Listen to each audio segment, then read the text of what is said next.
Hello everyone, I Kuldeep welcome you all to daily news analysis. जो आपकी दिवाली के break के बाद का पहला न्यूज एनालिसिस है। आई होप आपका दिवाली अच्छा रहा होगा, आपका सेलिब्रेशन आपने अच्छे से किया होगा। But it is now time कि आप वापस से उसी माइंडसेट में आ जाएं जिस माइंडसेट में आप दिवाली से पहले थे, प्रोवाइडेड आपने दिवाली में अच्छे से एंजॉय किया था। ओके तो again it is advisable to you all कि अगर आप क्लैट को टारगेट कर रहे हैं तो एटलीस्ट नवंबर 10 तक का, तो नवंबर एटलीस्ट कह रहा हूं मैं, मैक्सिमम नहीं कह रहा हूं, एटलीस्ट नवंबर 10 तक का आप न्यूज एनालिसिस को फॉलो करें। Okay so let's start with the news analysis for this particular day 24 अक्टूबर को। जो हिंदू और इंडियन एक्सप्रेस दोनों की न्यूज एनालिसिस हैं उनको आज हम करेंगे। Okay and again we make sure कि हम हमारे न्यूज एनालिसिस में वो ही न्यूज कवर करें और उन न्यूज को अच्छे से कवर करें जो हमारे क्लैट और एलेट एग्जाम के लिए इंपॉर्टेंट है। It is not just our point कि हम आपको जो न्यूज पे लिखा हुआ है कि अगर आप न्यूज़पेपर रीड करते हैं तो आप भी समझ पाए इस न्यूज़पेपर के, इन न्यूज के थ्रू कौन कौन से आपके एमसीक्यूज बन सकते हैं, कौन कौन से आपके रेलिवेंट पैसेजेस आ सकते हैं, उनको कवर करते हुए ही हम ये न्यूज एनालिसिस आपका शोकेस करते हैं। और आज का जो पहला न्यूज हम कवर कर रहे हैं, जो हिंदू न्यूज़पेपर की फर्स्ट न्यूज है, वो यही है कि यूएस ने रशियन ऑयल फर्म्स के ऊपर पे सैंक्शन कर दिया है।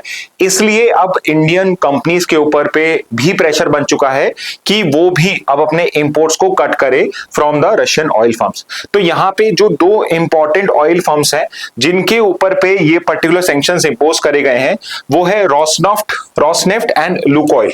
ओके रॉसनेफ्ट और ल्यूकोइल जो है ये वर्ल्ड की दोनों टॉप 10 ऑयल कंपनीज में आती हैं। Okay and again like I told you कि यहाँ पे न्यूज एनालिसिस का पर्पस ये नहीं है कि हम आपको सिर्फ न्यूज बता दें। हमारा पर्पस है कि आपको कौन कौन से क्वेश्चंस बन सकते हैं, कौन कौन से इंपॉर्टेंट वन लाइनर्स हैं, वो आपको मिले। तो यहाँ पे जस्ट ये जानना कि ये टॉप 10 में आती है, that would not be enough for you.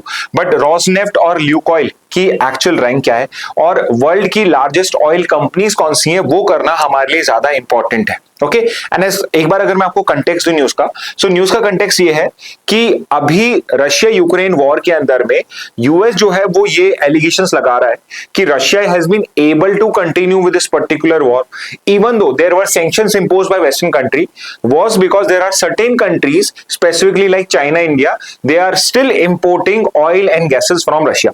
तो यहां पे यूएस का टारगेट है कि अगर हम यहां पे रशियन ऑयल एक्सपोर्ट जो है उसको टोटली ही उस पे बैन कर दें, उसको टोटली एम्बार्गो कर दें, तो फिर जो रशिया है it would be bound to basically and the particular war और at least come at the negotiation table.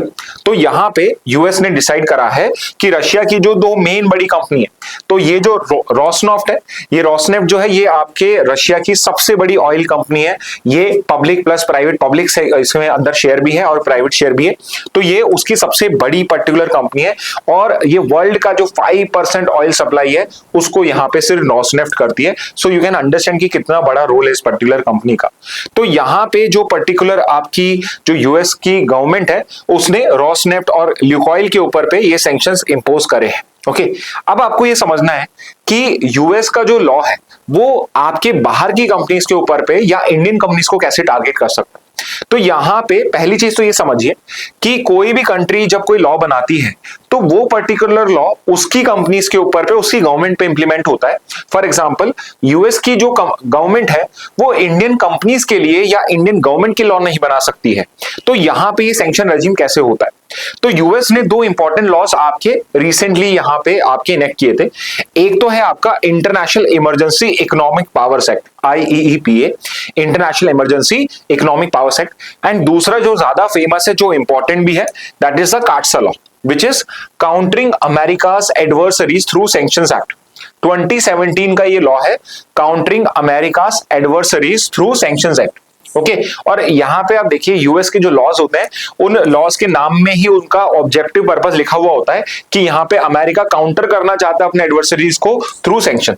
इसी पर्पस के लिए लॉ बनाया गया। तो 2017 में ये लॉ आया था और यहां पे जो यूएस है वो बेसिकली लॉस बना के सैंक्शंस इंपोज करके उन पर्टिकुलर कंपनीज को टारगेट करता है जो डील करती हैं या डील करती है from Russia, Iran and North Korea. Okay तो जो आपका यूएस का so called axis of evil है, ये particular country Russia, Iran, North Korea, इनको, इनकी गवर्नमेंट को, इनकी कंपनीज को टारगेट करने के लिए कार्डसा लॉस का यूज किया जाता है। ओके अब यहां पे लाइक आई सेड कि जो यूएस की कंपनीज है, यूएस की जो गवर्नमेंट है, वो इंडियन कंपनीज के लिए तो लॉ नहीं बना सकती। तो ये काटसा और जो आईईपीए ये वर्क कैसे करता है? तो पहली चीज तो ये क्या करते हैं कि जितने भी यूएस सिटीजन्स हैं और यूएस की कंपनीज हैं, अगर काटसा के अंदर में लेट्स से रशिया के रोसनेफ्ट के ऊपर पे लगा है, विच सिंपली मींस कि एज पर काटसा यूएस के सिटीजन्स और companies they can not trade और ट्रांजैक्ट विद सैंक्शन एंटिटीज, यानी कि यूएस के सिटीजन्स, यूएस के companies they can not transact with any company which has been sanctioned by the US government। तो यहाँ पे प्राइमरी आपके सैंक्शंस तो इस तरीके से लगते हैं, यानी कि डायरेक्टली इंडियन कंपनीज को टारगेट नहीं किया जाता है। तो फिर इनडायरेक्टली कैसे आपको यहाँ पे टारगेट किया जाता है? सो फॉर एग्जांपल, फॉरेन कंपनी जो डील कर रही है रशियन फर्म के साथ, they can also face sanction cutting them from the US financial system. तो अब देखिए, अब इंडियन गवर्नमेंट या इंडिया की कोई कंपनी अगर रशिया के साथ ट्रेड करना चाहती है, रोसनेफ्ट के साथ ट्रेड करना चाहती है, तो यूएस के सैंक्शन कैसे वर्क करते हैं? तो यहां पे ये देखिए कि आज के टाइम में सबसे ज्यादा जो डोमिनेंट सिस्टम है, जो वर्ल्ड इकोनॉमी सबसे डोमिनेंट है, वो यूएसए है। ओके यूएसए है, यूएस का डॉलर ही हर जगह आपका as a currency, as an international currency use किया जाता है। तो यहां पे आपकी जो पर्टिकुलर कंपनीज हैं, they would B indirectly targeted. How so? So for example, जितने भी यूएस के बैंक्स हैं, यूएस के कंपनीज हैं, एंड आई वुड से इवन यूएस के citizens, they cannot cannot do any transaction with a second country's company also। Let's say India की रिलायंस जो है, उसके साथ भी वो पर्टिकुलरली ट्रांजैक्ट नहीं कर सकते हैं अगर काटसा के अंदर में जिस कंट्री पे हमने सैंक्शंस लगाए हैं, उस कंट्री के साथ सेकेंड कंट्री की कंपनी भी कर रही है। इसको एक एग्जांपल समझ लेते हैं, इजी कर लेते हैं इसको, कि एग्जांपल के लिए रोसनेफ्ट के साथ रिलायंस ट्रांजैक्ट कर रही है और यूएस ने क्या करा है, रोसनेफ्ट के ऊपर पे यहां पे सैंक्शंस लगाए गए हैं। तो बिकॉज रिलायंस रोसनेफ्ट के साथ ट्रांजैक्ट कर रहा है, तो यूएस की जो कंपनीज है अब वो रिलायंस के साथ भी ट्रांजैक्ट नहीं कर सकती। तो यहां पे क्या हुआ, डायरेक्टली मैंने रिलायंस पे कोई सैंक्शंस नहीं लगाए हैं, बट इनडायरेक्टली जो भी कंपनी रोसनेफ्ट के साथ में डीलिंग कर रही होगी या रशियन कंपनी के साथ डीलिंग कर रही होगी, जो सैंक्शन आपके उसमें कंपनीज में फॉल करती है, उन सब कंपनीज के साथ में भी यूएस फाइनेंशियल मार्केट जो है वो या सिस्टम जो है उसको क्लोज कर दिया जाएगा। तो यहां पे क्या हो रहा है, इनडायरेक्टली आपका जो काटसा लॉ है वो बाकी कंपनीज को भी यहां पे इनडायरेक्टली सैंक्शन करता है। ओके तो आई होप आपको इसी समझ में आ गई होगी कि किस तरीके से यहां पे किया जाता है। ओके तो ये तो हो गया कि करंट लॉ कौन सा है यूएस का और किस तरीके से यहां पे टारगेट किया जा रहा है इंडियन कंपनीज को, and not just Indian companies but अब चाइनीज कंपनीज भी जो रोसनेफ्ट या ल्यूकॉइल से आपका ऑयल बाय कर रही है, नेचुरल गैस बाय कर रही है, इवन उनको भी सैंक्शंस फॉलो करने पड़ेंगे। ओके बट अब हम एक और इंपॉर्टेंट पॉइंट पे आते हैं, जो होते हैं आपके one liners, and I am sure most of you already aware of these particular facts, because हम पहले की क्लासेस में भी ये सब कवर कर चुके हैं। बट इन केस आप मिस आउट कर गए थे या आपने न्यूज एनालिसिस देखना स्टार्ट किया है, तो ये इंपॉर्टेंट पॉइंट्स हैं, ये पूरी जो स्लाइड्स दिख रही हैं, सारे के सारे इंपॉर्टेंट क्लैट और एलेट के वन लाइनर्स हैं, जो कुछ भी आपके क्वेश्चन बन के आ सकते हैं। फॉर एग्जाम्पल, जैसे मैंने आपसे पूछा था कि अगर आपसे पूछा जाए विच is the largest oil company of the world, so you should know it is Saudi Aramco. Saudi Arabia की जो रूलिंग गवर्नमेंट है, जो वहां की रॉयल गवर्नमेंट है, उसकी जो कंपनी, उसका नाम ही है सऊदी अरामको। तो ये गवर्नमेंट कंपनी है और ये वर्ल्ड का लार्जेस्ट ऑयल कंपनी है। ओके तो वर्ल्ड का लार्जेस्ट ऑयल कंपनी कौन सा है? सऊदी अरामको है।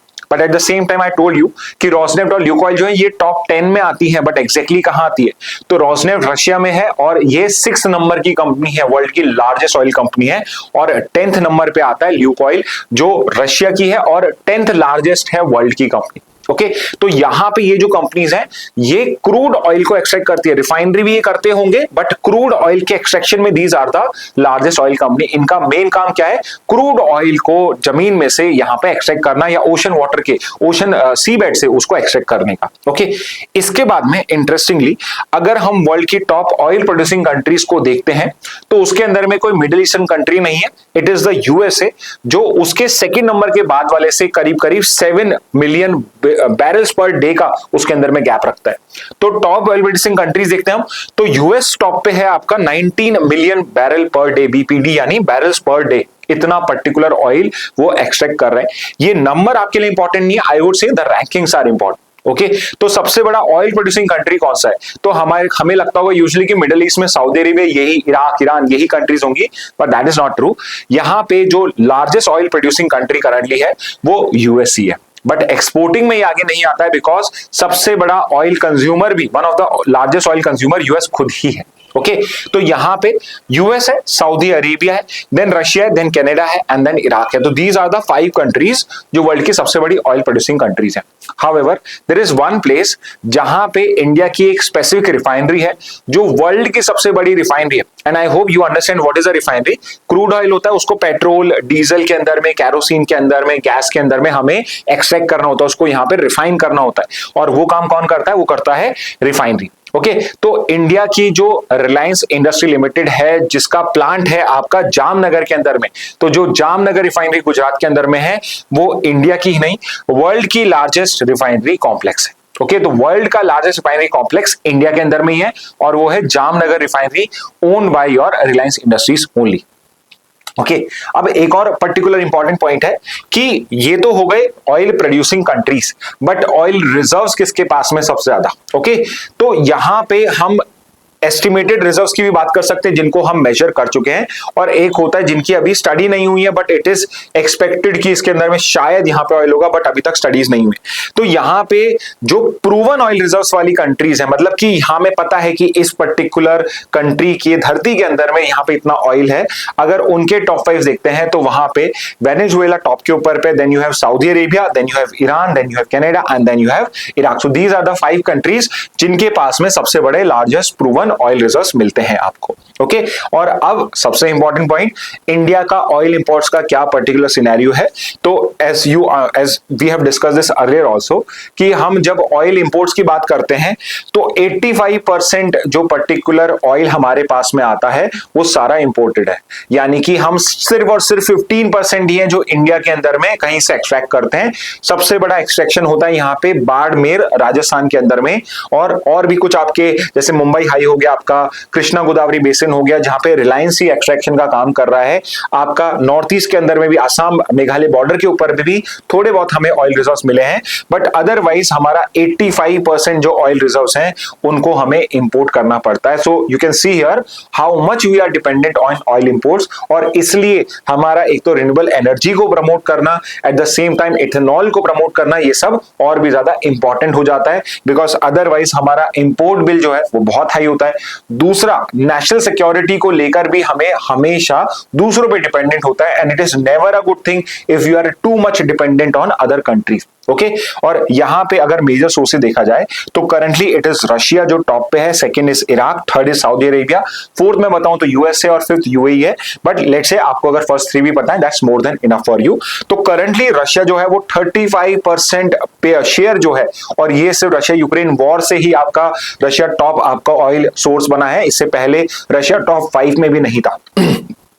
तो यहां पे पॉसिबली नवंबर एंड तक ये पर्टिकुलर जो परसेंटेज है वो चेंज हो जाएगा, but it would still take some time जब हम रशिया का ऑयल जो है वो कट कर पाएंगे। But currently Russia is our largest source of oil particular import to India. Okay तो ये पर्टिकुलर पॉइंट्स भी आपको याद करने पड़ेंगे। ओके तो ये थी हमारी फर्स्ट न्यूज जिसके अंदर में हमने कौन कौन सी कंपनीज हैं जिनके ऊपर पे आपका ये पर्टिकुलर सैंक्शंस लगाया गया है, कौन सा वो आपका लॉ है यूएस का जिसके थ्रू ये सैंक्शंस लगाए जाते हैं, और सबसे इंपॉर्टेंटली जो इंपॉर्टेंट वन लाइनर्स होते हैं जिनके आपके क्वेश्चंस बन के आते हैं क्लैट और एलिट में, उनको भी हमने कवर कर लिया। ठीक है अब हम नेक्स्ट पे आ जाते हैं। नेक्स्ट न्यूज है आपकी pan India SIR to cover more than 10 states in first phase. तो इफ यू रिमेंबर अभी आपका बिहार का इलेक्शन होने वाला है, और आज से 1 महीने पहले एक बहुत बड़ी कंट्रोवर्सी हुई थी जब इलेक्शन कमीशन ऑफ इंडिया ने एसआईआर अनाउंस किया था बिहार में। I hope you are aware कि एसआईआर का फुल फॉर्म क्या होता है। तो एसआईआर का मतलब होता है स्पेशल इंटेंसिव रिवीजन। ओके यहां पे इंटेंसिवली एक स्पेशल एक्सरसाइज करके रिवाइज करा जा रहा है। तो यहां पे किसी चीज को तो रिवाइज कर ही रहे होंगे, तो यहां रिवीजन था किसका? इलेक्टोरल रोल्स का। तो बिहार के अंदर में अगर आप वोटर लिस्ट में हो तो उस पर्टिकुलर लिस्ट में आपका नाम सही है या नहीं है, whether your name should be there और नॉट, ये आपका काम करा जाता है by the election commission of India. और यहां पे बिहार के इलेक्शन से 2 महीने पहले जब एसआईआर अनाउंस किया गया तो अपोजिशन पार्टी ने एलिज किया कि यहां पे बीजेपी को हेल्प करने के लिए ये एसआईआर कराया जा रहा है, सो दैट कि जो पर्टिकुलर लोग नाराज है गवर्नमेंट से उन सब लोगों का नाम यहां पे कट जाए। जो माइग्रेंट पॉपुलेशन है, जो अदरवाइज सपोर्ट नहीं कर रही, बीजेपी से परेशान है, उन लोगों का नाम इसमें कटवा दिया जाए। और यहां पे बीजेपी ने या इलेक्शन कमीशन ऑफ इंडिया ने काउंटर आर्गुमेंट दिया कि एसआईआर इसलिए इंपॉर्टेंट होता है बिकॉज बहुत सारे जो इलीगल वोटर्स हैं, डाउटफुल वोटर्स हैं, उनका नाम इलेक्टोरल लिस्ट के अंदर में and they are not suppose to be in that particular voter list. तो इस बेसिस पे आपके बिहार के अंदर में एसआईआर कंडक्ट कराया गया। And now at the same time supreme court ने भी ऑब्जर्व करा है और इलेक्शन कमीशन ऑफ इंडिया ने भी कहा है कि ये जो पर्टिकुलर एसआईआर है अब सिर्फ बिहार नहीं, जितनी भी पर्टिकुलर स्टेट्स हैं, जितनी भी पर्टिकुलर यूटीज हैं जहां इलेक्शन आने वाले हैं, फेज बाय फेज मैनर के अंदर में ये एसआईआर आपका कॉन्स्टेंटली कराया जाएगा, सो दैट आगे जाके कभी एलिगेशंस ना लगाया जाए कि ये एसआईआर एक पर्टिकुलर पार्टी को यहां पे फायदा पहुंचाने के लिए या दूसरी पार्टी को नुकसान पहुंचाने के लिए किया गया है। ओके, तो यहां पे जो एसआईआर है वो क्या होता है, कहां से वो पावर आती है, कौन से वो सेक्शंस हैं, कौन सा वो लॉ है जहां से वो पावर आता है, किस तरीके से एसआईआर कंडक्ट कराया जाता है, ये सब आज हम डिस्कस करने वाले हैं। ओके, तो लाइक आई सेड कि ईसीआई अब एसआईआर कराएगा कहां पे, आपका पूरे के पूरे ऑल इंडिया के अंदर में। तो एसआईआर के अंदर में क्या क्या होता है, तो ऐसा नहीं है कि सिर्फ डिलीशन होता है। एसआईआर जब कंडक्ट किया जाता है तो जो भी नए वोटर्स हैं जो अभी जस्ट रिसेंटली 18 टर्न हुए, तो मोस्ट ऑफ यू जो अभी ये वीडियो देख रहे हैं पॉसिबली आप या तो 18 के हो गए होगे या होने वाले होगे इस साल या नेक्स्ट ईयर के अंदर में, तो आपका भी वोटर आईडी कार्ड बनाया जाएगा। तो once you turn 18 your voter ID card is formed और इज क्रिएटेड। और ये पर्टिकुलर काम कौन करता है, ये इलेक्शन कमीशन ऑफ इंडिया करता है। ओके, तो वैसे तो अगर आप खुद से जाके अपना वोटर आईडी कार्ड बनवाना चाहते हो वंस यू गेट अबव 18, तो आप ऑनलाइन ईसीआई की वेबसाइट पे जाके अप्लाई कर सकते हो। बट अगर कहीं पर एसआईआर हो रहा है तो जो इलेक्शन कमीशन के पर्सनल हैं वो आपके घर पे आएंगे और वहां पर भी आप अपना नाम ऐड करा पाओगे, प्रोवाइडेड आपकी स्टेट में एसआईआर कंडक्ट हो रहा है। और इसके अलावा जो पर्टिकुलर डिसीज हो चुके हैं या जो वोटर शिफ्ट हो चुके हैं उनके नाम को डिलीट करना, because one of the criteria by which you become a voter in a constituency is your permanent residency। एक पर्टिकुलर जो क्राइटेरिया होता है जिस बेसिस पे आप कहीं के आप वोटर बनते हो वो होता है परमानेंट रेसिडेंसी, वो आपको प्रूव करना होता है। तो अगर आप शिफ्ट हो चुके हो तो आपकी परमानेंट रेसिडेंसी कंडीशन आप फुलफिल नहीं कर रहे हो, इस बेसिस पे अब आप वोटर नहीं रहोगे। ठीक है, तो ये 2 पॉइंट्स इंपॉर्टेंट हो जाते हैं एडिशन करने के लिए, डिलीशन करने के लिए। दूसरा है अगर कोई नाम में एरर है, एड्रेस में एरर है या किसी पर्टिकुलर के अंदर में एरर है, कोई एज के अंदर में कोई डिस्प्यूट है, सेक्स गलत लिखा हुआ है उस पर्टिकुलर केस के अंदर में, वो करेक्शन भी कराया जा सकता है इन दिस पर्टिकुलर एसआईआर। और सबसे इंपॉर्टेंटली वेरिफिकेशन करा जाता है through door to door surveys and local level officers. Okay, तो ये एक इंपॉर्टेंट पॉइंट है एसआईआर का कि सबसे इंपॉर्टेंट काम क्या करा जा रहा है एसआईआर के अंदर में, वेरिफिकेशन किया जा रहा है डोर टू डोर सर्वे करके कि जिस पर्टिकुलर पर्सन ने बोला है कि मेरा ये नाम है, मेरी ये एज है, मेरा ये सेक्स है और मेरा ये पर्टिकुलर रेसिडेंस है, क्या वो उस पर्टिकुलर रेसिडेंस पे रहता भी है या नहीं है, या फिर ये कहीं कोई बोगस वोटर तो नहीं है। ओके, कहीं ये कोई इलीगल इमिग्रेंट तो नहीं है जो समहाउ आपके वोटर लिस्ट में ऐड हो गया है, बट एक्चुअल में ये पर्टिकुलर पर्सन एक डाउटफुल वोटर या बोगस वोटर है and its name should be stuck off from the voter list. Okay, तो यहां पे जो ये पर्टिकुलर काम है सुप्रीम कोर्ट ने भी क्लैरिफाई करा इस चीज को कि जो एसआईआर का काम है वो सिर्फ एक अथॉरिटी कर सकती है और वो है इलेक्शन कमीशन ऑफ इंडिया। तो इंडिया के अंदर में अगर एसआईआर कंडक्ट कराना है किसी भी तरह का, चाहे वो आपका सेंट्रल लेवल पे हो, आपके जो एमपी एमएलए के चुनाव होते हैं सिर्फ उनके लिए हो, या फिर वो पंचायत और आपके म्युनिसिपैलिटीज के लिए हो, जो इलेक्शन कमीशन होता है रेस्पेक्टिवली जो इलेक्शन कंडक्ट कराएगा वो ही एक एसआईआर कंडक्ट करा सकता है। ओके, तो इसमें आपको समझने की बात क्या है, जब मैंने कहा कि इलेक्शन कमीशन ही आपका एसआईआर कंडक्ट करा सकता है, तो पंचायत और म्युनिसिपैलिटी के इलेक्शन में तो स्टेट इलेक्शन कमीशन ही कंडक्ट करा सकता है, और जो एमपी एमएलए के स्टेट और सेंटर के चुनाव है उसके अंदर में इलेक्शन कमीशन ऑफ इंडिया इसको कंडक्ट कराएगा। तो यहां पे ये पर्टिकुलर पॉइंट मैं आपको क्यों बता रहा हूं, बिकॉज कुछ पर्टिकुलर गवर्नमेंट ने यहां पे डिसाइड किया, स्पेसिफिकली अपोजिशन रूल स्टेट ने, कि हम खुद, हर गवर्नमेंट जो है, स्टेट गवर्नमेंट जो है वो ये कंडक्ट कराएगी। स्टेट गवर्नमेंट भी अपना एक पैरेलल इस टाइप से वोटर्स के लिए एक अपना पर्टिकुलर एक्सरसाइज कंडक्ट कराएगा, सो दैट जो जेन्युइन वोटर्स हैं उनको पर्टिकुलरली फाइंड आउट करा जा सके, और किसी का अगर गलती से नाम डिलीट हुआ है तो उसको वापस से ऐड करवाया जा सके। तो यहां पे सुप्रीम कोर्ट ने क्लैरिफाई क्या करा है कि जो ये पर्टिकुलर वोटर की एक्सरसाइज है ये स्टेट गवर्नमेंट कंडक्ट नहीं कर सकती है।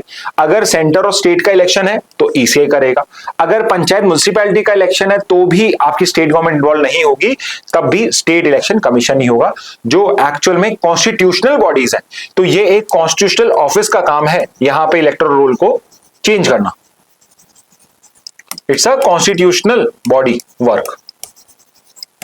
ओके, तो it's a work of the constitutional body. तो यहां पे आपकी जो गवर्नमेंट है वो इसको कंडक्ट नहीं करा सकती है। ओके, तो अब अगर हम यहां पे देखें कि हमारे जो पर्टिकुलर कॉन्स्टिट्यूशन है, हमारे जो लॉज हैं, वहां पे एसआईआर का पावर कैसे ईसीआई को डिराइव होता है, तो सबसे पहली चीज तो यह है कि सबसे इंपॉर्टेंटली आर्टिकल 324 जो इलेक्शन कमीशन ऑफ इंडिया को क्रिएट करता है, वहां पे जो इलेक्शंस का पूरा काम है वो किसको दिया हुआ है, वो पूरा का पूरा वेस्टेड है in the election commission of India.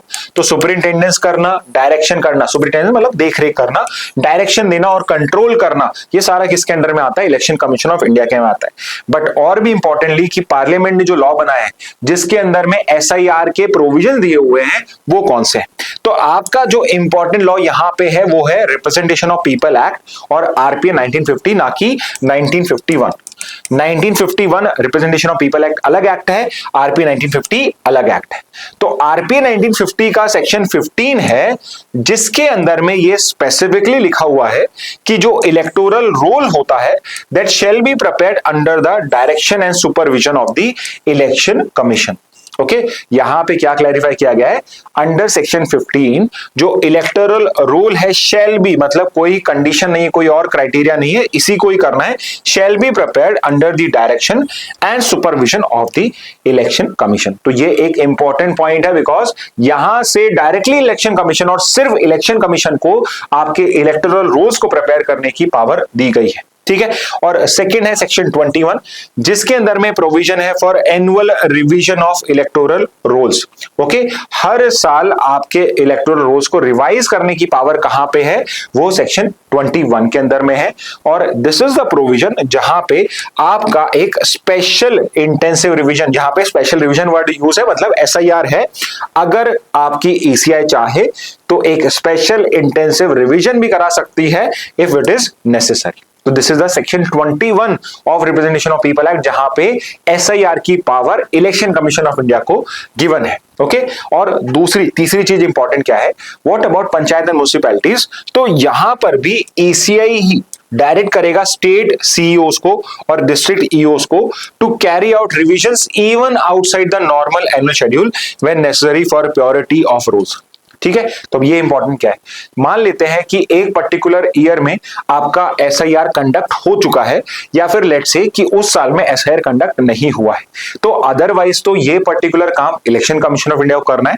But अगर किसी पर्टिकुलर इलेक्शन में या किसी पर्टिकुलर डिस्ट्रिक्ट या कॉन्स्टिट्यूएंसी के अंदर में इलेक्शन कमीशन फील्स लाइक कि यहां पे अलग से एक एसआईआर कंडक्ट कराना चाहिए, ऑल दो पूरी स्टेट्स में नहीं हो रहा है, तो वो पावर भी ईसीआई को दी गई है, जिसके अंदर में वो स्टेट सीईओस और डिस्ट्रिक्ट इलेक्शन ऑफिसर्स के थ्रू आपका एसआईआर एक डिस्ट्रिक्ट के अंदर में, एक पूरी स्टेट में, एक डिस्ट्रिक्ट के अंदर में, एक कॉन्स्टिट्यूएंसी के अंदर में, एक विलेज के अंदर में भी कंडक्ट करा सकता है।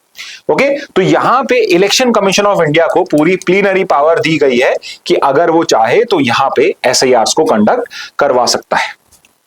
ठीक है, तो ये थी हमारी सेकेंड न्यूज, और इसके बेसिस पे अब जो पर्टिकुलर लॉ है आपका, इसके बेसिस पे अब आपका एक ऑल इंडिया एसआईआर कंडक्ट कराया जाएगा। आई होप आपको ये न्यूज समझ में आ गई होगी कि एसआईआर क्या होता है।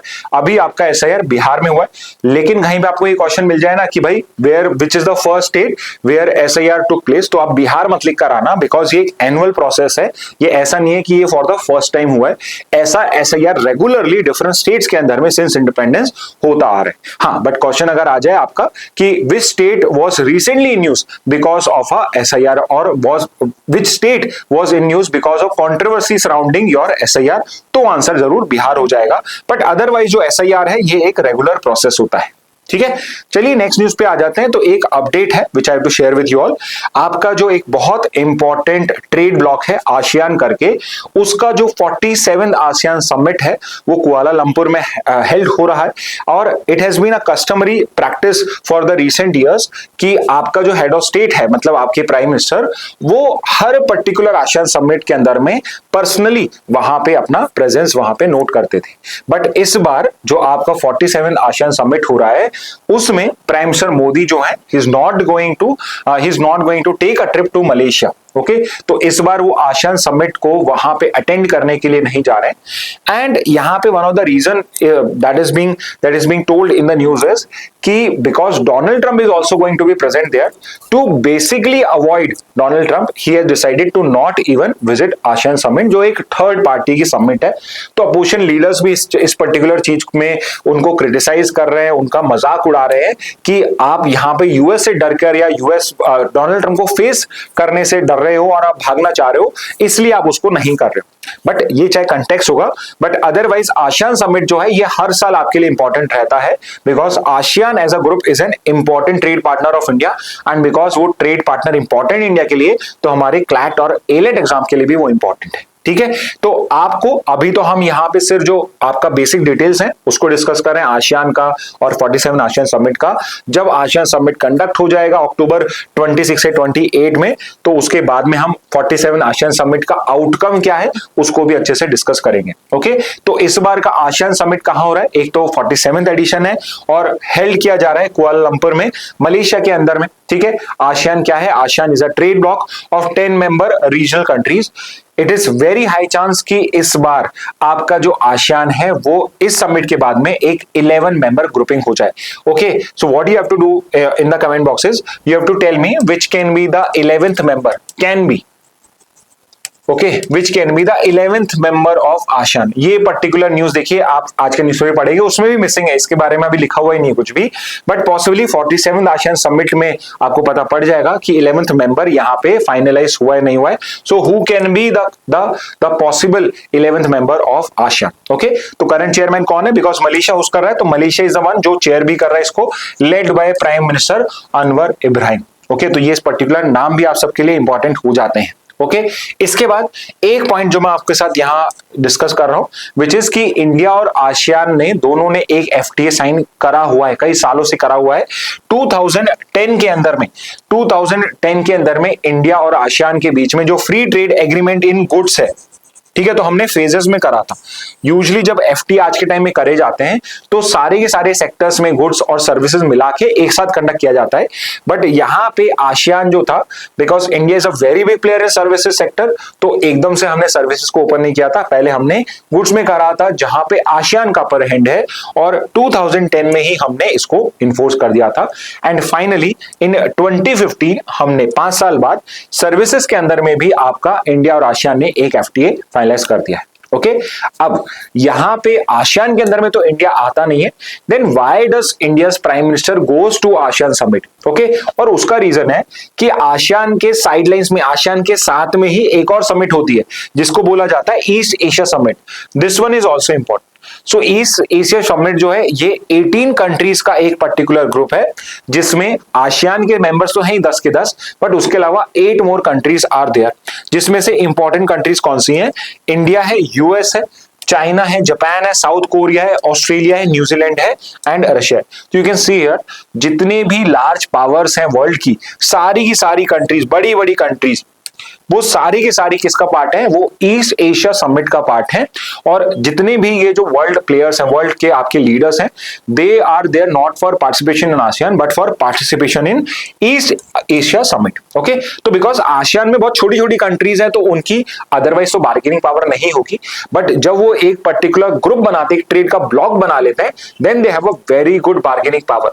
तो जो पूरा का पूरा आसियान है वो इस ईस्ट एशिया समिट में एक सिंगल पर्टिकुलर कंट्री की तरह आप मान लीजिए इस तरीके से वर्क करता है, सो दैट वो अच्छे से यहाँ पे नेगोशिएट कर सके, अच्छे से यहाँ पे बार्गेन कर सके बाकी लीडर्स के साथ। ओके, तो यहाँ भी हो जाएगा ईस्ट एशिया समिट। ओके, और अब इसके आगे का जो 47th आसियान समिट है, जब ये आपका कंडक्ट हो जाता है तो इसको भी हम डिटेल में डिस्कस करेंगे।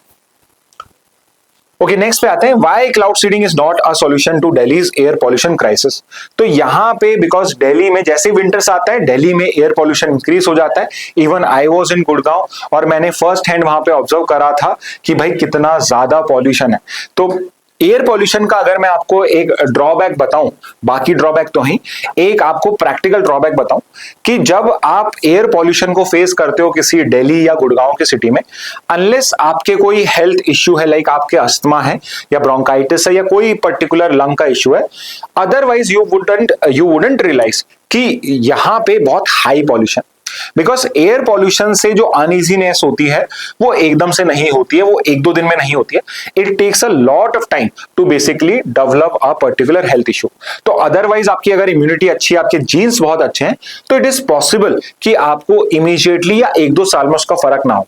But this is also definite कि अगर आप उस पर्टिकुलर पॉल्यूटेड सिटी के अंदर में 10-15 साल से रह रहे हो, तो it is a given as per at least by doctors कि आपके 10-15 साल के अंदर में कोई ना कोई जो हेल्थ इश्यूज हैं, लंग्स के इश्यूज हैं, इवन कैंसर जो है वो आपका यहाँ पे ट्रिगर हो सकता है because of the toxic air which you are breathing. तो एयर पॉल्यूशन का एक पर्टिकुलर जो ड्रॉबैक है, जो मिस आउट हो जाता है, इट इज कि उसका इमीडिएटली हमें कोई पर्टिकुलर रिपरकशन फेस नहीं करना पड़ता अनलेस हम कोई हेल्थ इश्यू फेस कर रहे हो। इसीलिए जो गवर्नमेंट होती है, जो पॉलिटिशियंस होते हैं, उनको ये इग्नोर करना इजी हो जाता है। एंड दूसरा जो आज की कॉमन प्रॉब्लम है कि all of us have a very short term memory now. हम बहुत जल्दी भूल जाते हैं कि अभी हमने क्या फेस करा था, और हमें कोई भी इंपॉर्टेंट इवेंट को भूलने में 2 दिन भी नहीं लगते हैं। फॉर एग्जाम्पल, अगर मैं आपको राजस्थान की बात करूं, या अभी आप न्यूज़पेपर पढ़ोगे तो अभी हमने सुना है आंध्र प्रदेश में कुर्नूल के अंदर में आपका एक पर्टिकुलर बस के अंदर में आग लग गई थी, एसी बस थी, और उस वजह से around 20 people have died and more people might die in hospital also. और अभी रिसेंटली राजस्थान की बात करूं तो जो आपका अजमेर हाईवे, वहां पर ऐसा एक पर्टिकुलर बस के अंदर में आग लगी थी इसी तरीके से, and around 11 to 15 people have died in that particular बस accident. And one of the thing which is common in these accidents is कि these were AC बस, और उसके अंदर में जो पर्टिकुलर मेन गेट्स थे वो आपके लॉक हो गए, वो स्टक हो गए। ओके, और इस वजह से जो पर्टिकुलर आपके पैसेंजर्स थे वो उस पर्टिकुलर एक जलती बस के अंदर में स्टक हो चुके थे, और इस वजह से ट्रेजेडी हुई। तो यहां पे हम कोई भी अकाउंटेबिलिटी नहीं मांग रहा है हमारे पर्टिकुलर पॉलिटिशियन से, हमारे पर्टिकुलर लीडर से, कि ये एक्सीडेंट हुआ कैसे, और अगर हुआ तो इसमें अकाउंटेबिलिटी कुछ है या नहीं है। It is very much acceptable कि अगर ये एक पर्टिकुलर एक्सीडेंट हो, बट इस एक्सीडेंट को भी स्टडी करना चाहिए सो दैट आगे फ्यूचर में ना हो। बट द इश्यू इज कि because we have a short term memory, इस वजह से we are not going to caution it, we are going to forget about it, and the chain is going to get repeated again and again and again. और इस वजह से भी जब ये दिल्ली का एयर पॉल्यूशन का इश्यू आता है, तो ये जो 3-4 महीने होते हैं इसके अंदर में हर कोई शोर मचाता है, and by the time it's March April, everyone forgets about it because the nature takes care of it, और योर ज्योग्राफी और geology take care of it, and everything is clear, hunky dory, and everyone forgets about it. तो यहां पे again जब air pollution होता है तो जो पॉलिटिशियंस होते हैं, they make big promises, they talk about some scientific interference like cloud seeding कर देंगे यहाँ पे, जिससे हमारा एयर पॉल्यूशन को हम कुछ टैकल कर पाएंगे। ओके, और यहां पे हमारा न्यूज आर्टिकल है जो बता रहा है हमें कि जो दिल्ली का एयर पॉल्यूशन है उसके लिए क्लाउड सीडिंग जो है, why it is going to be a failed solution. Okay, तो इसको समझने के लिए मैं आपको एक बहुत बेसिक चीज बताता हूं कि बारिश होती कैसी है। अब आप कहोगे सर कि बारिश कैसे होती है, तो हमें भी पता है, यहाँ एवेपोरेशन होता है, पानी नीचे गिर जाता है और हो गई बारिश। बट एक्चुअल में अगर हम साइंटिफिक उसका एक्सप्लेनेशन देखें तो आप ये समझिए कि अगर रेनफॉल करनी है तो उसकी 2 रिक्वायरमेंट्स होती हैं। ओके, पहला तो ऑब्वियसली पानी होना चाहिए, विच मींस मॉइस्चर होना चाहिए। ओके, पहला रिक्वायरमेंट है मॉइस्चर, और दूसरा क्लाउड।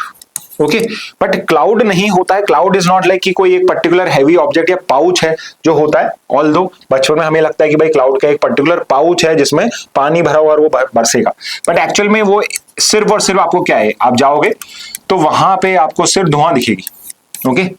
ओके, तो 2 रिक्वायरमेंट होती है, एक होता है मॉइस्चर और एक होता है condensation nuclei. Okay, moisture is the water content जो आपका उसके अंदर में मॉइस्चर वाटर है।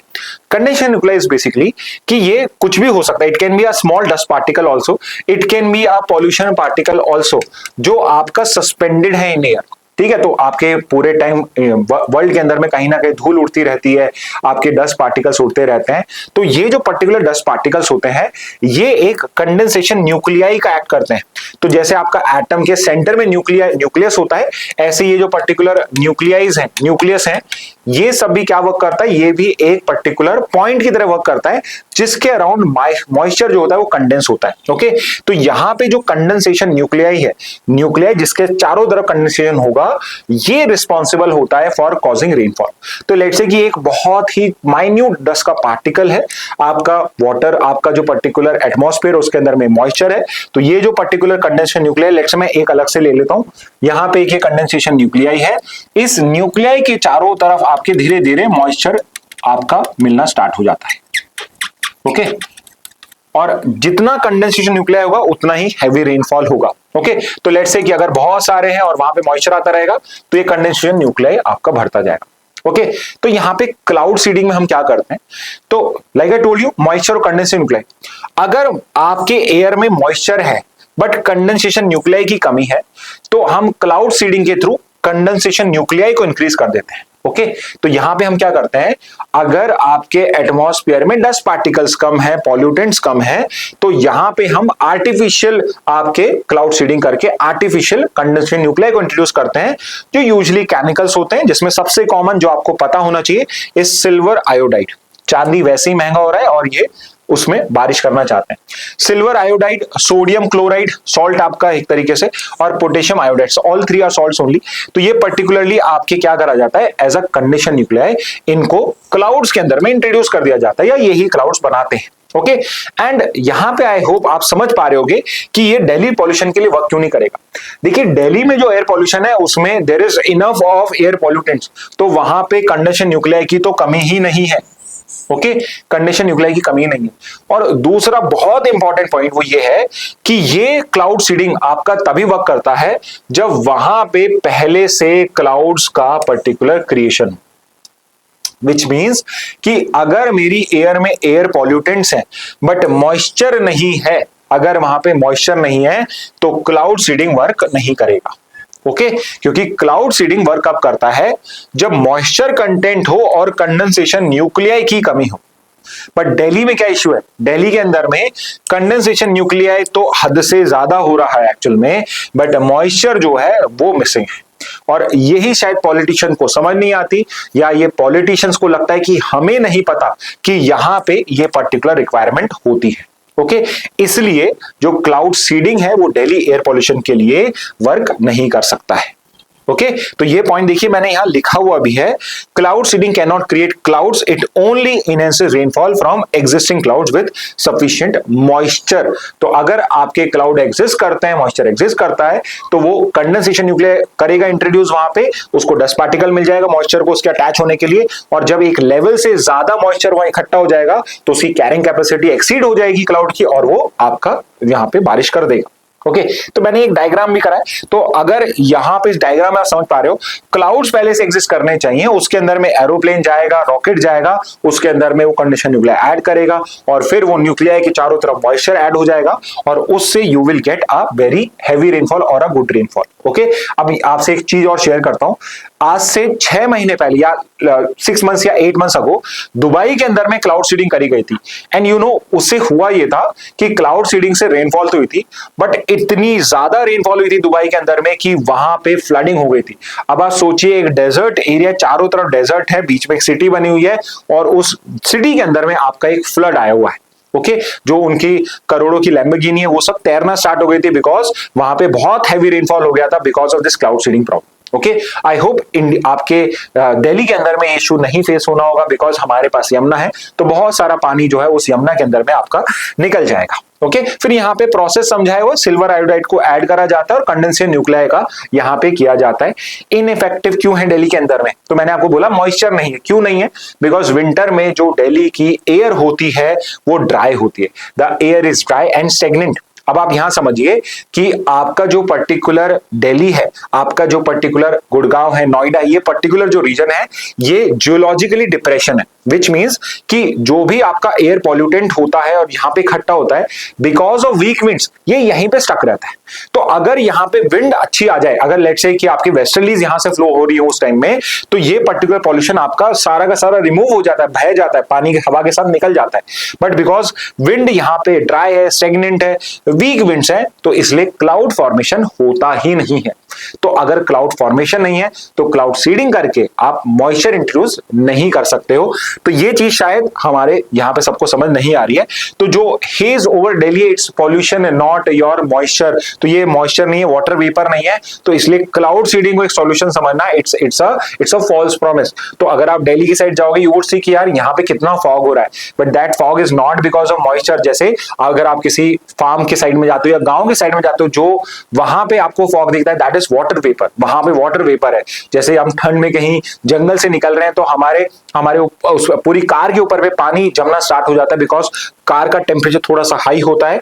सिमिलरली आपके जो गांव होता है वहां पे वाटर वेपर होता है, बट दिल्ली के ऊपर में जो हेज है वो एयर पॉल्यूशन है, नॉट वाटर वेपर। तो क्लाउड सीडिंग यहां पे वर्क नहीं करेगा। आई होप आपको ये चीज समझ में आ गई होगी कि why how cloud seeding is performed and why cloud seeding is ineffective in Delhi. Okay, next पे न्यूज मूव करते हैं। ओके, तो अभी दिवाली गई है, तो दिवाली के अंदर में बहुत सारी चीजें, जो आप पटाखे तो फोड़ते ही हो, but end of the day बहुत सारी इकोनॉमिक एक्टिविटी होती है, और उसी बेसिस पे हमारे पास में एक रिपोर्ट आई है। तो उस रिपोर्ट का मैंने बहाना लेके मैंने सोचा कि आपको यूपीआई, एनईएफटी, आरटीजीएस, जो हमारे डिजिटल पेमेंट्स के तरीके होते हैं, उनको हम समझ लें। ओके, तो हमारे पास में आरबीआई की रिपोर्ट आई है जिसमें हमें डिजिटल पेमेंट्स का क्या लैंडस्केप है, डिजिटल पेमेंट्स हमारे इंडिया में कैसे वर्क कर रहे हैं, उसकी कुछ इंफॉर्मेशन मिलती है। तो for example, a very important thing, पिछले 5 साल के अंदर में 2019 का 25 से डेटा कंपेयर करें, 2019 में ये पर्टिकुलर जो डिजिटल पेमेंट्स है ये अराउंड 96 से 97% थे। और अब क्या हो गया है, जितने भी आपके पेमेंट्स करे जा रहे हैं आज करंटली, आज के टाइम में एटलीस्ट जो ओपनली पेमेंट्स किए जा रहे हैं, 99.7% वॉल्यूम के टर्म्स में वो डिजिटल पेमेंट्स होते हैं। यानी आप यूपीआई कर रहे हो, आप क्रेडिट कार्ड, डेबिट कार्ड या वॉलेट्स के थ्रू ई वॉलेट्स के थ्रू पेमेंट कर रहे हो, बट आप वॉलेट निकाल के कैश में पेमेंट नहीं कर रहे हो। सिर्फ 0.3% ही हम कैश में कर रहे हैं।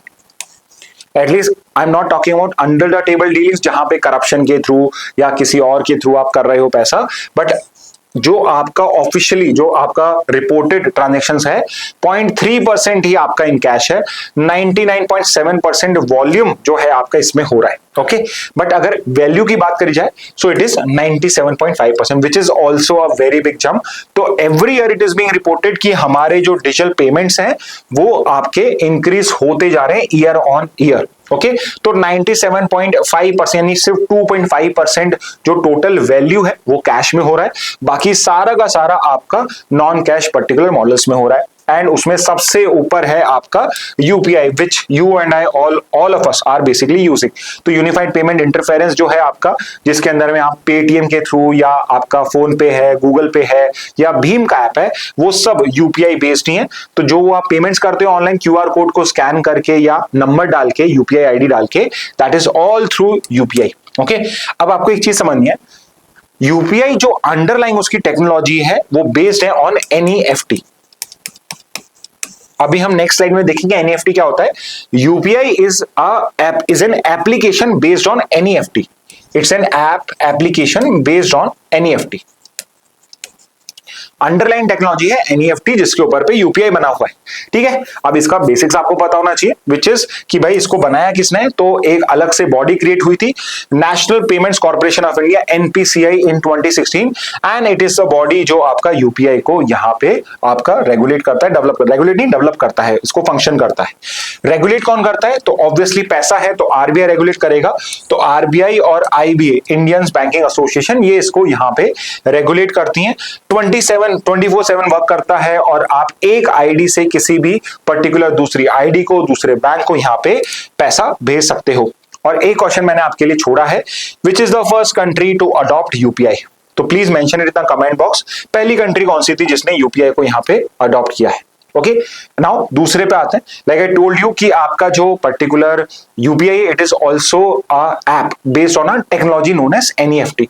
और एनईएफटी क्या है? एनईएफटी आरबीआई ने 2005 में लॉन्च कर दिया था। 2005 में बहुत बेसिक था, अब बहुत एडवांस हो चुका है, जिसकी वजह से हमारा यूपीआई भी एनईएफटी को ही यूज करता है। आरबीआई से ऑपरेट करता है। एनईएफटी का फुल फॉर्म क्या है? National electronic fund transfer. तो कुछ और समझने की जरूरत नहीं, इसी में लिखा है इलेक्ट्रॉनिकली फंड को ट्रांसफर करने के लिए जो नेशनल सिस्टम है दैट इज एनईएफटी। ओके, तो ये फंड ट्रांसफर कर देता है आपको, और इमीडिएटली नहीं होता है, हाफ आवर के बैचेस में होता है। मतलब हर आपने अभी कराए आधे घंटे, नेक्स्ट 30 मिनट्स के अंदर में वो ट्रांजैक्शन कंप्लीट हो जाएगा। 24/7 आपका अवेलेबल है सिंस 2020। ऐसे ही एक और होता है real time gross settlement. As a name suggest, gross settlement हो रहा है, रियल टाइम में हो रहा है, यानी उसी टाइम में होगा, बट सेटलमेंट क्या होता है? बड़े अमाउंट्स का होता है इसमें। So one of the requirement is कि एनईएफटी में तो मिनिमम अमाउंट कुछ नहीं होती है, ऑब्वियसली ₹1 तो हो ही जाएगा, बट आरटीजीएस के अंदर में मिनिमम अमाउंट होता है 2 लाख रुपीस। ओके, तो यहां पे मिनिमम 2 लाख रुपीस का या उससे बड़े बड़े आपको अगर ट्रांजेक्शन करने हैं तो वो आरटीजीएस के थ्रू होता है। तो जो आपका आरटीजीएस होता है these are also use by banks. तो अगर एचडीएफसी आईसीआईसी बैंक के अंदर में बड़ा पैसा, करोड़ों का पैसा इधर से उधर करना है तो उसके लिए वो आरटीजीएस यूज करते हैं। तो ये भी आपका आरबीआई ने डेवलप करा था इन 2004। इसके अलावा डेबिट कार्ड है, तो इंटरेस्टिंगली आपका यूपीआई का जो पेमेंट है वो इंक्रीज हुआ है। डेबिट कार्ड का जो पेमेंट है it is seeing a decline since 2019। और कौन से आपकी नॉन कैश पेमेंट होते हैं? तो the very famous prepaid payment आपके इंस्ट्रूमेंट्स हो गए। तो आपके जो पेटीएम का वॉलेट है, गूगल पे का वॉलेट है, वो सब हो गया। कोई गिफ्ट कार्ड हो गया, अमेजॉन का गिफ्ट कार्ड हो गया, या कोई प्रीपेड डिजिटल ऐप है जैसे स्लाइस करके एक पर्टिकुलर ऐप है जो भी आपका एक प्रीपेड डिजिटल ऐप होता है। तो ये सारे जो पर्टिकुलर है ये सब भी क्या है? ये सब आपके एग्जाम्पल है प्रीपेड पेमेंट इंस्ट्रूमेंट्स के। तो ये भी आपके नॉन कैश की कैटेगरी में ही फॉल करता है। ओके, तो ये पर्टिकुलर आपका हो जाएगा रिगार्डिंग यूपीआई एक्सेट्रा। तो न्यूज तो ये थी, बट हमारे काम की जो चीज है वो ये है, ठीक है। हमें डेटा से मतलब नहीं होता है कि भाई इस बार का आपके Q1 में क्या पर्टिकुलर परसेंटेज रहा है या रहा है। आपका बेसिक पता होना चाहिए कि डिजिटल पेमेंट्स का टोटल क्या है। अराउंड 99% वॉल्यूम में और वैल्यू में 97.5% हो रहा है। और यूपीआई क्या होता है, एनईएफटी क्या होता है, आरटीजीएस क्या होता है, ये सब आपको पता होना चाहिए। ओके, नेक्स्ट पे आते हैं। सो आई सॉ एक बहुत अच्छा लीगल इंटरनेशनल लॉ का आर्टिकल दिखा मुझे। सो आई थॉट इसको हम एक ब्रीफ में डिस्कस कर लेते हैं, समझ लेते हैं कि इन केस आप इसको समझो तो इसका बेसिक्स या कंटेक्स्ट क्या है वो आपको समझ में आ जाए। ओके, अगर आपको अच्छे समझना है तो आपको ये पूरा आर्टिकल रीड करना पड़ेगा। मैं जो आपको बता रहा हूं इसका कंटेक्स्ट बता रहा हूं, इसका बेसिक्स बता रहा हूं। So the particular article is about कि जो इंडिया में इंटरनेशनल ऑर्गेनाइजेशंस हैं, फॉर एग्जांपल के लिए यूनिसेफ है, यूनेस्को है, आपकी यूएन की जो बॉडीज हैं जो इंडिया में करती हैं, इंटरनेशनल एनजीओज हैं, इंटरनेशनल न्यूज आउटलेट्स हैं। तो ये सारी जो पर्टिकुलर बॉडीज हैं, क्या इनको इंडियन लॉ के अंदर में इम्यूनिटी मिलती है? क्या इम्यूनिटी मिलने का मतलब यह है कि अगर ये कोई पर्टिकुलर लॉ को वायलेट करते हैं तो क्या इनको इंडियन लॉ के अंदर में ट्राई किया जाएगा इन इंडियन कोर्ट्स, या फिर they would be subjected to jurisdiction of some international body. Okay, so for example कि लेट्स से कि यूनिसेफ इंडिया के अंदर में फंक्शन कर रहा है और कोई इंडियन लॉ है, जैसे लेट्स से हम बात कर लेते हैं जो सबसे ज्यादा यूज किया जाता है FCRA, foreign contribution regulation act. बाहर से पैसा आया और आपने जो प्रोसेस उसको फॉलो नहीं करा। तो क्वेश्चन ये है कि क्या जो इंडिया की होम मिनिस्ट्री है या पुलिस है, क्या वो यूनिसेफ के ऑफिशियल के अगेंस्ट में एक्शन ले सकता है या नहीं ले सकता है, या फिर उनको इम्यूनिटी एंजॉय करती है? ओके, तो यहां पे जो ये आर्टिकल है हमें ये समझा रहा है कि it's a very grey area.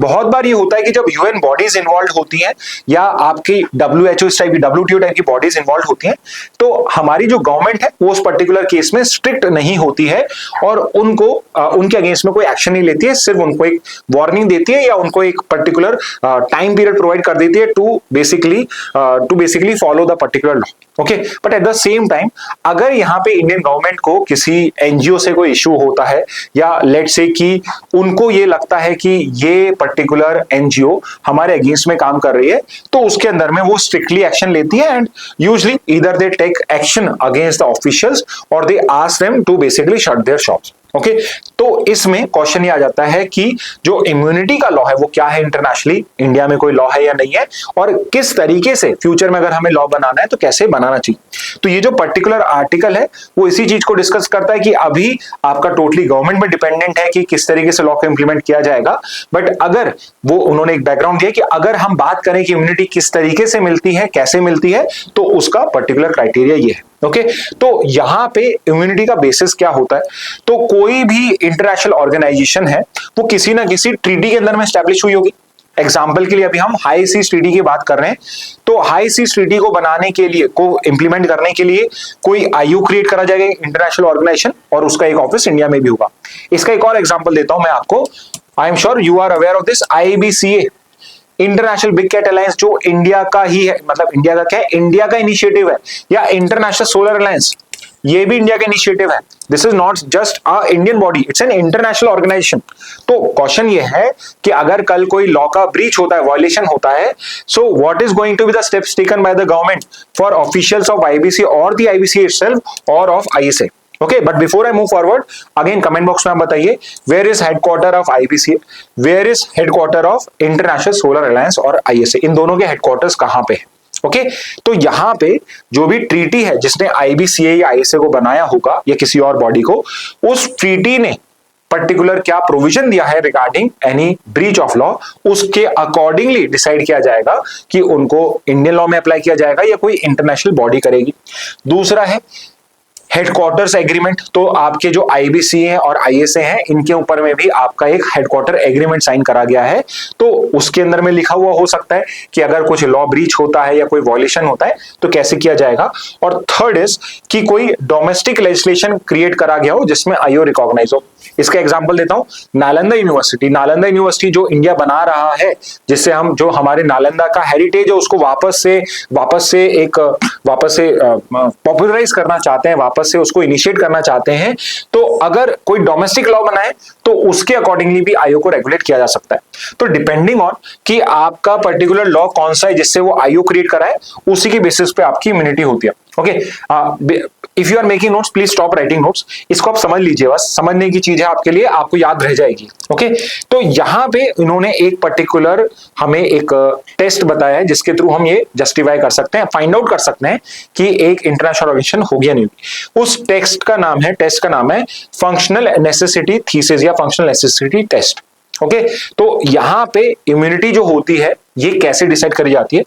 So immunity ensures IOs can perform their functions without interference from host state courts.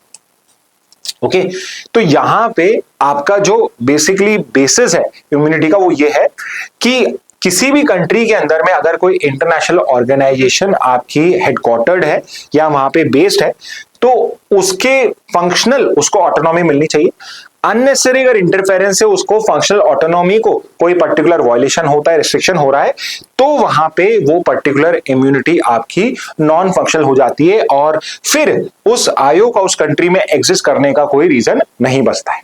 Okay, तो यहां पे इसका बेसिस क्या है, बेसिस है कि यहां पे फंक्शनल नेसेसिटी के लिए जहां तक फंक्शंस में इंटरफेरेंस नहीं हो रहा है और फंक्शंस को करते हुए कोई लॉ या वायलेट हो रहा है, तब तक उसको इम्यूनिटी मिलनी चाहिए।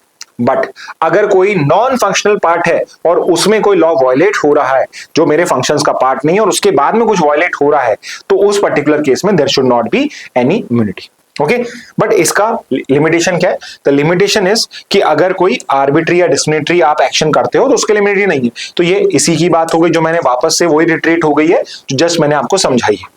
ओके, आगे जब हम इस आर्टिकल को पढ़ते हैं तो इसके अंदर में इन्होंने इंडियन कंटेक्स्ट बताया हुआ है। तो इंडिया के अंदर में बहुत सारे हेडक्वार्टर्स है, मैंने अभी आपको 2-3 एग्जांपल्स दे दिए हैं, बट कोई भी इंडियन डोमेस्टिक लॉ नहीं है। तो ये वैसे भी हमेशा रहा है, जानबूझ के इंडिया डोमेस्टिक लॉ नहीं बनाता है, so that depending on the situation की हमें इस पर्टिकुलर इंटरनेशनल ऑर्गेनाइजेशन को टारगेट करना है या फिर हमें यहाँ पे इसको सिर्फ एक वार्निंग देनी है या फिर हमें इनको टाइम देना चाहिए बिकॉज ये एक जेन्युइन मिस्टेक है। Accordingly government on a case to case basis decide करना चाहता है, इसलिए जानबूझ के कोई भी इंडियन लॉ नहीं बना जाता है। ओके, बट अब यहां पे हम बात करते हैं इंटरनेशनल में इम्यूनिटी क्या होती है, तो उसके बाद में ऑथर हमें इंटरनेशनल में इम्यूनिटी का क्या सिस्टम है वो समझा रहे हैं। ओके, तो पहली चीज तो ये है, हम जो स्टेट इम्यूनिटी या डिप्लोमेटिक इम्यूनिटी समझते हैं वो आपके इंटरनेशनल लॉ के अंदर में प्रोटेक्टेड है, और जो इंटरनेशनल ऑर्गेनाइजेशन की इम्यूनिटी है वो किसी भी एक बड़ी इंटरनेशनल ट्रीटी से डेल्ट नहीं की जाती है। यानी कि कोई भी इंटरनेशनल लॉ नहीं है फॉर आईयूज, इंटरनेशनल ऑर्गेनाइजेशन के लिए कोई इंटरनेशनल लॉ नहीं है, ये डिपेंड करता है इन पर्टिकुलर ट्रीटीज के ऊपर पे या हेडक्वार्टर एग्रीमेंट के अंदर पे। Okay, on the other side we have diplomatic immunity का concept and your head of state और state immunity। तो यहाँ पे head of state immunity क्या होती है, तो जो भी वो ऑफिशियल एक्ट कर रहे हैं उसमें एब्सोल्यूट इम्यूनिटी है। For example Donald Trump as a US president जब इंडिया को विजिट करेंगे उनको फुल इम्यूनिटी मिलेगी for acts done in official capacity.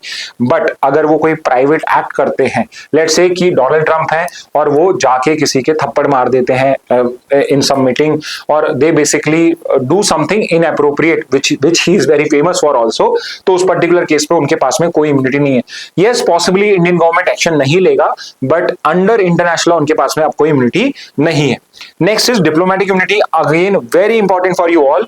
कौन सा वो लॉ है, इंटरनेशनल ट्रीटी है जो डिप्लोमेटिक इम्यूनिटी प्रोवाइड करता है, राजदूत को इम्यूनिटी प्रोवाइड करता है, वो है Vienna convention on diplomatic relations of the year 1961। 1961 का लॉ है Vienna convention on diplomatic relation, जिसके अंदर में जो डिप्लोमेट्स होते हैं हर कंट्री के, पाकिस्तान का डिप्लोमेट भी जो इंडिया में होगा, it enjoys immunity from civil and criminal jurisdiction of host state. तो कल पाकिस्तान का कोई पर्सन अगर यहाँ आके कोई क्रिमिनल एक्टिविटी कंडक्ट करता है, इंडियन कोर्ट्स के अंदर में उसको कोई सजा नहीं दी सकती है।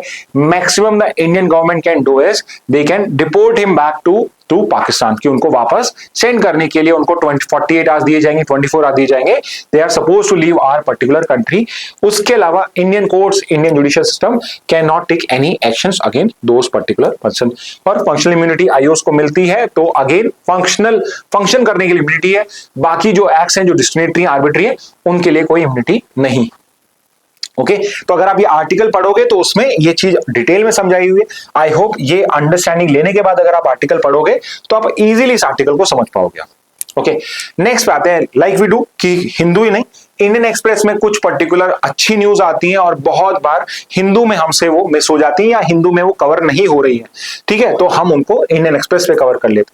तो यहाँ पे इंडियन एक्सप्रेस ने एक रिपोर्ट निकाली थी, वो रिपोर्ट ये थी कि अभी जो अग्निपथ स्कीम है जिसमें अग्निवीर को करा जाता है, अगर नहीं पता है तो हम वो डिस्कस करेंगे, उनका रिटेंशन अभी 25% है, उसको रेज करने की बात चल रही है 75% after the recent experience of India Pakistan conflict. Okay, और यहां पे हमारे पास में आर्मी का स्टेटमेंट आया है कि जो रिपोर्ट आई है regarding proposal to increase retention rate, ये फॉल्स है, ये प्रूवन नहीं है, दिस इज इनकरेक्ट। ओके, तो बिकॉज ये न्यूज में आया है तो हो सकता है वापस से न्यूज में आ जाए, but otherwise also Agnipath scheme is a very important topic for all of us, because this is how all of our soldiers are basically recruited into the army, navy and air force. Okay, तो पहले ये होता था कि जब आप army का कोई एग्जाम देते थे या उनका फिजिकल टेस्ट पास कर लेते थे तो आपको आर्मी में, नेवी में, एयरफोर्स में इनरोल कर लिया जाता था in a non official position. Officials के लिए तो आज भी एनडीए, सीडीएस इनका रास्ता खुला हुआ है। जो नॉन ऑफिशियल पोजीशंस होती है, नीचे की जो रैंक्स होती हैं, उनके लिए आपके प्रॉपर आर्मी के रिक्रूटमेंट प्रोग्राम्स रन करे जाते थे। ओके, अब उसमें ये होता था कि आपको एक बार रिक्रूट कर लिया तो अब आप अपनी पूरी सर्विस दोगे, आपकी जो भी पर्टिकुलर रिटायरमेंट एज होती है, बीच में 15 इयर्स का आपको वॉलंटरी रिटायरमेंट मिलता था, नहीं तो आप at the till the age of 50-60 जो भी उसकी रिटायरमेंट एज होती है वहां तक वो करते। लेकिन उससे इश्यू क्या हो रहा था, आपकी जो एवरेज एज है पर्टिकुलर सोल्जर की वो बहुत हाई हो रही है। एवरेज एज जो पर्टिकुलर सोल्जर की होनी चाहिए उससे बहुत हाई है, और इसलिए गवर्नमेंट ने डिसाइड करा कि वो एक शॉर्ट सर्विस कमीशन इंट्रोड्यूस करेंगे। उससे क्या होगा, हमारी जो एवरेज एज है, बिकॉज फाइट करने के लिए हमारे को यंग सोल्जर चाहिए, यंग ब्लड चाहिए होता है, उसके लिए हम शॉर्ट सर्विस एक पर्टिकुलर स्कीम लॉन्च करेंगे जिसके लिए शॉर्ट टर्म के लिए हम करेंगे, और उन पर्टिकुलर शॉर्ट सर्विस वाले टेन्योर वाले लोगों में से 25% को रेगुलराइज करा जाएगा, बाकी 75% after a brief service they would be send back home. The benefit would be they would now have some military training, and apart from it some particular package, a monetary package would also be provided, जिसके through वो आगे जाके कोई business में initiate कर सकते हैं। Okay, और इस पर्टिकुलर पर्पस के लिए हमने लॉन्च करी थी अग्निपथ स्कीम। ओके तो अग्निपथ स्कीम लॉन्च करी गई थी इन द ईयर 2022। पर्पस क्या है? मॉडर्नाइज करना इंडियन आर्म फोर्सेस को, उनकी जो एवरेज एज है उसको यहां पे कम करने का। अब वेरी इंपॉर्टेंटली, कौन सी कमिटी थी जिसने अग्निपथ स्कीम के लिए, अग्निवीर स्कीम के लिए रिकमेंडेशन दिया था? So that was the Shri Subramanyam committee. तो श्री सुब्रमण्यम कमिटी जो है उसने यहाँ पे अग्निपथ स्कीम का रिकमेंडेशन आपका यहाँ पे प्रपोजल सेंड किया था और उसको फाइनली हमने इंप्लीमेंट करा गया। ओके अब इसके की प्रोविजंस क्या है वो आपको जानना बहुत इंपॉर्टेंट है। जैसे कि लिए ये पर्टिकुलर सर्विस में कितने टाइम का सर्विस मिलता है? तो 4 ईयर का होता है। 3 पॉइंट आपका इसमें 6 मंथ्स का तो इसके अंदर में ट्रेनिंग होता है और 3.5 ईयर्स के लिए आपको प्रॉपरली डिप्लॉय किया जाता है at a specific place. Okay और जब आप सर्विस में होते हो उस सर्विस के अंदर में जो एक रेगुलर आर्मी ऑफिशियल होता है उसको जो सैलरी मिलती है, जो उसके पर्क्स होते हैं वो सारे आपको उस टाइम में दिए जाते हैं। ओके और उसके बाद में क्या होता है? 4 साल के बाद में 25% जो लोग हैं उनको retain, out of every 100% 25 are regularised into army, navy, air force and उसके अलावा जो बाकी 75% they are basically send back. But इसका एंट्री एज क्या है? 17.5 से 23 ईयर्स। तो अगर आप 17.5 ईयर्स के हो, करंट जो आपकी एज है, और आप आर्मी ज्वाइन करना चाहते हो तो इस पर्टिकुलर एज में नॉन ऑफिशियल ग्रेड में आप उसको ज्वाइन कर सकते हो। ठीक है, जब आप सर्विस में हो तो आपको मंथली सैलरी मिलेगी और जब आप 4 साल के बाद अगर आपको रिटेन नहीं किया जा रहा है तो 4 साल के बाद में आपको एक सेवा निधि पैकेज मिल जाएगा, एक लमसम अमाउंट मिल जाएगी। So what you have to do is, यहां पे वो मेंशन नहीं है, you have to tell me जो सेवा निधि पैकेज है, सेवा निधि पैकेज के अंदर में कितने रुपीस मिलेंगे? लाख रुपीस है, मोर देन 10 लाख है कुछ? बताइए आप मुझे कमेंट बॉक्स के अंदर में। आपका 10 से थोड़ा सा कुछ ज्यादा है, आप बताइए सेवा निधि पैकेज का टोटल अमाउंट कितना है जो एक अग्निवीर के पर्टिकुलर पर्सन को मिलता है after 4 year of service. Okay तो यहाँ पे न्यूज आई थी तो आई थॉट अग्निपथ स्कीम को हम यहाँ पे कवर कर लेते हैं। इंडियन एक्सप्रेस में एक और बहुत अच्छी न्यूज आई है। यहाँ पे द कंटेक्स्ट इज कि सुप्रीम कोर्ट ने एक पर्टिकुलर झारखंड गवर्नमेंट को यहाँ पे एक डायरेक्शन दिया है कि एक पर्टिकुलर फॉरेस्ट है, फॉरेस्ट एरिया है, शरंदा करके एक फॉरेस्ट है आपका झारखंड के अंदर में। सुप्रीम कोर्ट ने बोला है उसको कि आप झारखंड गवर्नमेंट को कि आप सेंचुरी स्टेटस दिए, इसको एक वाइल्ड लाइफ सेंचुरी आप डिक्लेयर करिए। ओके तो ये पर्टिकुलर केस इसलिए इंपॉर्टेंट है क्योंकि न्यूज इज दिस ओनली कि शरंदा करके जो फॉरेस्ट है, थोड़ा हार्ड है प्रोनाउंस करना, शरंदा जो पर्टिकुलर फॉरेस्ट है, ये सुप्रीम कोर्ट का केस क्यों इंपॉर्टेंट है उसको सेंचुरी डिक्लेयर कराने का। तो इसके लिए आपको ये समझना है कि देखिए अगर मुझे कहीं पर कि इंडिया के अंदर में कोई नेशनल पार्क डिक्लेयर कराना है, कोई मुझे वाइल्ड लाइफ सेंचुरी डिक्लेयर करानी है, कम्युनिटी रिजर्व डिक्लेयर कराना है, कंजर्वेशन रिजर्व डिक्लेयर कराना है, तो उन सब के लिए जो अथॉरिटी है वो है आपकी स्टेट गवर्नमेंट। ओके याद रखना, चाहे नेशनल पार्क हो, चाहे वाइल्ड लाइफ सेंचुरी हो, चाहे कंजर्वेशन रिजर्व हो, चाहे कम्युनिटी रिजर्व हो, हर पर्टिकुलर केस के अंदर में it is a state government जो उस पर्टिकुलर एरिया को या लैंड को नोटिफाई करेगा as a national park, wild life sanctuary, community reserve और a conservation. Obviously central government के मिनिस्ट्रीज और डिपार्टमेंट्स और ऑर्गेनाइजेशंस इन्वॉल्व होती है उसके अंदर में, बट जो फाइनल डिसीजन होता है डिक्लेरेशन का it is basically done by the state government. और यहां पे क्या था कि 1968 के अंदर में, मैं हिस्ट्री ही बता रहा हूं आपको शरंदा फॉरेस्ट की, 68 के अंदर में शरंदा को एक गेम सेंचुरी डिक्लेयर किया गया था। अब ये गेम सेंचुरी क्या होता है? Game sanctuary is basically it's a wild life sanctuary, but यहां पे जो हंटिंग है that is allowed. Game sanctuary मतलब ये होता है। 1972 के अंदर में क्या हुआ, आपका वाइल्ड लाइफ प्रोटेक्शन एक्ट आ गया, उसका सेक्शन 66 था जिसके अंदर में डिक्लेयर करा गया एनी सेंचुरी और national park declared before 72 under any other law shall be deemed to a sanctuary और national park under the WPA। यहां पे सेक्शन 16 ने सिंपली क्या कहा कि 72 के एक्ट के बाद तो डिक्लेयर करा ही जाएगा, बट 72 से पहले किसी भी लॉ के अंदर में, जैसे ये शरंदा जो एक्ट था ये अनडिवाइडेड बिहार के स्टेट लॉ के अंदर में गेम सेंचुरी डिक्लेयर किया गया था। तो यहां पे 72 के लॉ ने क्या कहा कि जितने भी प्रीवियस वाइल्ड लाइफ सेंचुरीज है, नेशनल पार्क हैं, they would be automatically declare to be a particular sanctuary after 72। तो यहां पे 1972 की हिस्ट्री में ये डिक्लेयर कर दिया गया कि शरंदा फॉरेस्ट भी जो है ये भी अब आपका क्या हो जाएगा, एक पर्टिकुलर फॉरेस्ट हो जाएगा। However, इस पर्टिकुलर फॉरेस्ट एरिया को because it is rich in iron ore reserves, इसलिए इसको एक सेंचुरी डिक्लेयर नहीं करा गया। तो फिर जुलाई 22 के अंदर में नेशनल ग्रीन ट्रिब्यूनल ने झारखंड गवर्नमेंट को डायरेक्शन करा कि प्लीज आप इसको कंसीडर करिए to be declared a wild life sanctuary. But next 2 साल तक भी झारखंड की गवर्नमेंट, पहले बिहार था, बाद में बिहार और झारखंड डिवाइड हो गए, शरंदा फॉरेस्ट अब झारखंड के अंदर में है। तो 22 के अंदर में एनजीटी ने कहा और यहां पे उस डायरेक्शन को आपकी झारखंड गवर्नमेंट ने फॉलो नहीं करा। तो 2024 में सुप्रीम कोर्ट ने कॉग्निजेंस लिया एनजीटी के डायरेक्शन का और यहां पे स्टेट गवर्नमेंट को डायरेक्ट करा कि एक पॉजिटिव रिस्पॉन्स हमें चाहिए। ओके, अक्टूबर 10, 2025 जो अभी आपका करंट केस हुआ है उसके अंदर में सुप्रीम कोर्ट ने झारखंड को बोला कि you give us N undertaking, आप हमें लिख के दीजिए कि जो 314 स्क्वायर किलोमीटर एरिया है उसको आपको शरंदा में आपने उसे वाइल्ड लाइफ सेंचुरी डिक्लेयर कर दिया है। लेकिन अभी अक्टूबर 17 को जो गवर्नमेंट ने एक्शन लिया है उसमें उन्होंने 314 स्क्वायर किलोमीटर नहीं 25,000 हेक्टेयर के एक एरिया को यहां पे आपका पर्टिकुलर डिक्लेयर करा है वाइल्ड लाइफ सेंचुरी, साइटिंग कि हम ट्राइबल राइट्स को प्रोटेक्ट करना चाहते हैं और वाइल्ड लाइफ सेंचुरी डिक्लेयर कर देंगे तो यहां पे ट्राइबल राइट्स हैं वो प्रोटेक्ट नहीं होंगे। But the real issue is कि ये जो पर्टिकुलर एरिया शरंदा जो फॉरेस्ट है it is rich in iron ore, बहुत बड़ा एरिया है and it's very much rich in iron ore. इसलिए जो गवर्नमेंट है वो इसको डिक्लेयर नहीं करना चाहती because it want to exploit those iron ore reserve. और एक बार वाइल्ड लाइफ सेंचुरी डिक्लेयर हो गया तो उसके बाद में आप इसको डीनोटिफाई नहीं कर पाओगे, अदरवाइज बहुत बड़े इश्यूज हो जाएंगे। ओके, तो इस वजह से जो सुप्रीम कोर्ट है अगर इस पर्टिकुलर केस के अंदर में पूरे एरियाज को डिक्लेयर कर देगा तो यानी कि स्टेट गवर्नमेंट की जो पावर है वो सुप्रीम कोर्ट भी अब पूरी कर सकता है, उसको भी यूज कर सकता है। यानी कि अगर state government sanctuary, wild life sanctuary या नेशनल पार्क को डिक्लेयर नहीं कर रहा है तो supreme court on behalf of the state government can ask the state to declare a particular body, a particular area as a wild life sanctuary. Okay, अगर मैं अब आपको लॉस बताऊं तो वाइल्ड लाइफ प्रोटेक्शन एक्ट है जिसके अंदर में आपके सेक्शन दिए हुए हैं जहां पे ये स्टेट गवर्नमेंट को एम्पावर करा हुआ है। देखिए यहां पे स्टेट गवर्नमेंट लिखा हुआ है। Okay, like I told you कि नेशनल गवर्नमेंट, नेशनल लेवल की जो बॉडीज है like national board for wild life, ministry of environment, ये आपके इन्वॉल्व होते हैं नेशनल पार्क में वाइल्ड लाइफ सेंचुरी के डिक्लेरेशन में।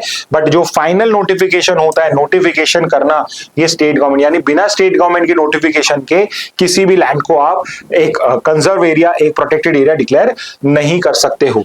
ओके, तो ये पर्टिकुलर पावर जो है ये सिर्फ और सिर्फ स्टेट गवर्नमेंट के पास है, including for national park, it is as per wild life protection act. और दूसरा जो लॉ है वो फॉरेस्ट राइट एक्ट है जो यहां पे आपका स्टेट गवर्नमेंट जिसके लिए आर्ग्यू कर रहा है कि ट्राइबल राइट्स को प्रोटेक्ट करने के लिए आपका ये पर्टिकुलर एरिया जो है हम सिर्फ 45,000 हेक्टेयर से कर रहे हैं। बट द इश्यू इज कि अगर उसको डिक्लेयर नहीं किया गया या उसको डिक्लेयर कर भी दिया गया तो भी जो फॉरेस्ट ड्वेलिंग पर्टिकुलर ट्राइब्स होते हैं उनके राइट्स को प्रोटेक्ट करा जाता है। ओके, तो यहां पे इनका जो ये आर्ग्यूमेंट है कि फॉरेस्ट ड्वेलिंग ट्राइब्स के राइट्स को यहां पे वायलेट हो जाएगा इसलिए वो डिक्लेयर नहीं कर रहे हैं, ये बिल्कुल भी लॉ के अकॉर्डिंगली नहीं है। और द रियल रीजन इज कि basically they want this particular area for iron ore extraction, तो आयरन एक्सट्रैक्शन के लिए ये चीज वो करना चाहते हैं। ओके, तो स्टूडेंट्स ये थी आज की पर्टिकुलर न्यूज हेडलाइंस। हो सकता है थोड़ा सा आपको आज का ज्यादा कंटेंट लग रहा होगा बट बिलीव में धीरे धीरे आप जब कब दिवाली से बाहर आओगे तो यू वुड अंडरस्टैंड कि ये कंटेंट कितना इंपॉर्टेंट है और यही कंटेंट आपको क्लैट और एलेट में हेल्प करेगा। ओके, तो इस मैसेज के साथ आज का सेशन एंड करते हैं। Thank you and have a very nice day.